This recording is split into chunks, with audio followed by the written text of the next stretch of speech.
नमस्कार दोस्तों, मैं विकास सिंह आपका रेडिक्स वेब एजुकेशन पे हार्दिक स्वागत करता हूं। और ये दो क्वेश्चंस जो हम लोग पहले अपने वीडियोस में अपने कोर्सेज में कर चुके हैं, दो बच्चों के डाउट हैं। शिवम का डाउट है पहला वाला क्वेश्चन और दूसरा डाउट है शादिया का। तो चलिए शुरू करते हैं दोनों डाउट से इनके।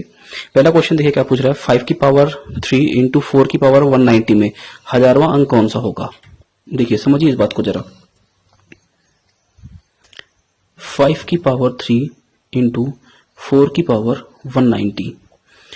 अब देखो एक बात पहले समझो, यहाँ पे 5 की पावर 3 है, मैं 2 को अलग कर रहा हूं। अब पूछो 2 को क्यों अलग कर रहे हैं, क्योंकि मुझे एक बात समझ में आती है कि 2 गुणे 5 जब भी करेंगे तो बनेगा 10। तो 3 बार 5 है ना, 5 कितनी बार है, देखो 5 की पावर 3 है तो 3 बार 5 है, तो मुझे 3 बार 2 निकालना पड़ेगा, है ना। और देखते हैं, मैं 4 को लिख रहा हूं 2 की पावर 2 और पूरे की पावर कितना 190। ये है 5 की पावर 3 इंटू 2 की पावर, देखो ये 2 और ये 190 मल्टीप्लाई हो जाएगा, कितना हो जाएगा 380। अब मैंने 3 बार 2 को बाहर निकाल लिया तो मेरे पास बचा कितना, 2 की पावर कितना बचा मेरे पास 377, इतना बचा ना। अब एक बात जरा समझो, 5 की पावर 3 और 2 की पावर 3 अगर सच में देखो तो ये 5 की पावर 3 कितना होता है 125 और 2 की पावर 3 कितना होता है 8, दोनों को मल्टीप्लाई कर दो तो कितना हो जाएगा 1000। अगर मैं आपसे बोलूं किसी भी संख्या, जैसे मान लो मैंने बोला कि 158 को 1000 से गुणा कर दो तो बताओ कितना हो जाएगा 158,000 हो जाएगा ना। अब बताओ ये इकाई का अंक, ये दहाई का अंक और ये तीसरा वाला 0 सैकड़े का अंक, तो चौथा अंक कौन सा हुआ 0 हुआ। यानी कि अब मुझे ये नहीं पता करना कि इसमें कितने 0 हैं, मुझे ये पता करना है इन 0 के बाद ये जो संख्या लिखी है इसमें इकाई का अंक कितना होगा। क्योंकि अगर मैं इसको पता कर लेता हूं तो मुझे पता चल जाएगा कि 1000वां अंक यही पहला वाला अंक हो जाएगा। बात समझ में आई। इसका मतलब ये तो कितना हो गया, ये 1000 हो गया और इसको किससे मल्टीप्लाई करना है 2 की पावर 377 से मल्टीप्लाई करना है। अब आप मुझे खुद ही बता दो, ये लास्ट में तो 3 बार 0 चिपक जाएगा ना, यानी मैं इस संख्या में पता कर लूं कि इकाई का अंक क्या होगा, और इसको करना आप जानते हो। तो लास्ट की 2 पावर 77, इसको 4 से भाग कर दो, 4 से भाग करने पे 19 का 76 कट गया पूरी तरह से, यानी शेषफल 1 बच गया। तो मैंने क्या बोला कि ये इसमें 2 की पावर क्या हो जाएगा 1, और 2 की पावर 1 का मतलब कितना हो गया 2। यानी कोई भी संख्या लिखी होगी यहाँ पे इकाई के स्थान पे 2 होगा, आगे 3 0 चिपके होंगे इस तरह से। तो आप बताओ इसमें ये इकाई का, ये दहाई का, ये सैकड़े का और ये 1000वां अंक हो जाएगा कि नहीं हो जाएगा। तो मेरा आंसर क्या हो जाएगा 2। अरे बात समझ में आ रही है। तो शिवम ये क्वेश्चन आपका सॉल्यूशन मैंने फिर से समझा दिया, आप इसको समझ लो अच्छे से। चलिए अब बात करते हैं दूसरे वाले क्वेश्चन की जो पूछा है किसने, साजिया ने। चलिए दूसरा क्वेश्चन देखिए क्या कह रहा है, 6051xy 6051xy ये कोई 6 अंक की संख्या है। अब ये जो 6 अंक की संख्या है उसमें कुछ बातें लिखी गई हैं, उसमें कहा गया है कि ये 6 से विभाज्य है। तो एक्स वाई के टोटल पॉसिबल पेयर्स बताओ कितने होंगे। तो अब मुझे एक बात बताओ, अगर ये 6 से डिविजिबल है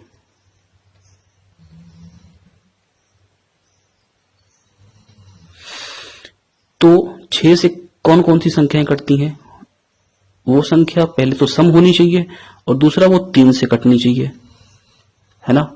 और सम होने के लिए हमें इकाई का स्थान देखना चाहिए, क्या हो सकता है 0 2 4 6 या 8, यही हो सकता है।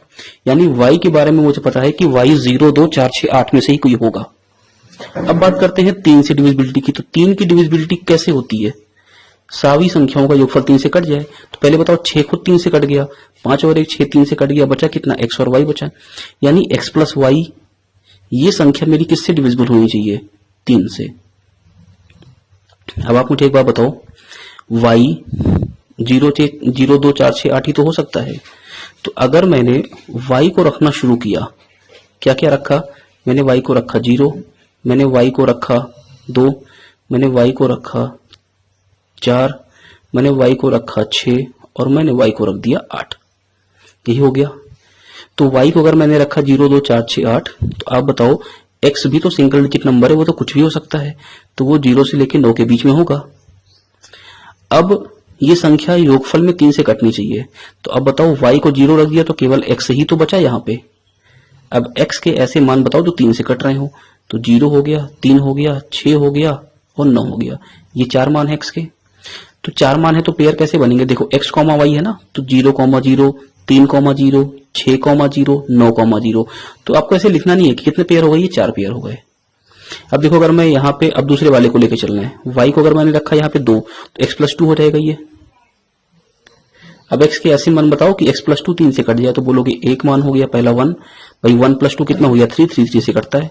फिर कितना हो जाएगा 4, 4 2 6, फिर कितना हो जाएगा 7, 7 2 9। और अगर आगे लेके जाओगे तो 3 डिजिट का नंबर, तो हमारा जो सिंगल डिजिट का यूनिट डिजिट का है ये हट जाएगा, मतलब कि x क्या है, एक सिंगल डिजिट नंबर है ना, तो 2 डिजिट का तो हो नहीं सकता, तो 3 पेयर यहां बन गए। अब देखो अगर मैं बात करूं y को मैंने कितना रख दिया 4, तो कितना हो जाएगा सम, x + 4 हो जाएगा। अब अगर x + 4 हो जाएगा तो y का ऐसा, x का ऐसा मान बताओ, ये x है, x का ऐसा मान बताओ कि x + 4 मेरा 3 से कट जाए। तो अब बोलोगे कि पहला 2 हो गया, 5 हो गया और 8 हो गया, ये 3 मान हो गए। भाई 2 रखोगे तो 4 2 6, 5 रखोगे तो 5 4 9, 8 रखोगे तो 8 4 12, ये 3 मान हो गए ना मेरे x के। अब 3 मान हो गए तो 3 पेयर हो गए। अब देखो अगर मैं x को रखूं 6, तो चाहे x को मैं 6 रखूं चाहे x को मैं 0 रखूं, क्यों फर्क पड़ता है क्या, मतलब y को अगर मैं रखूं 6 तो y को रखूं 6 तो ये तो 6 खुद ही 3 से कटता है ना, तो यानी x + 0 रखूं या x + 6 रखूं कोई फर्क नहीं पड़ता। तो सीधे सीधे अगर मैं यहाँ पे x + 6 की बात करूं तो मेरा मान फिर से कितना हो जाएगा, 0 3 6 और 9, यही तो मान आएंगे। तो कितने पेयर बन गए यहाँ पे 4। अब अगर y को मैंने रख दिया 8, तो चाहे x + 8 रखो चाहे x + 2 रखो, x + 2 वाला देखो ये वाट मैंने निकाल रखा है, इसमें कितने पेयर बन गए थे, 3 बने थे ना, तो 3 पेयर यहाँ भी बन गए। तो भाई 4 4 8 पेयर ये हो गए और 3 3 6 3 9 ये हो गए, और 9 8 कितना 17, यानी टोटल 17 पेयर बनेंगे। मेरे ख्याल से अब ये बात आपको समझ में आ गई होगी।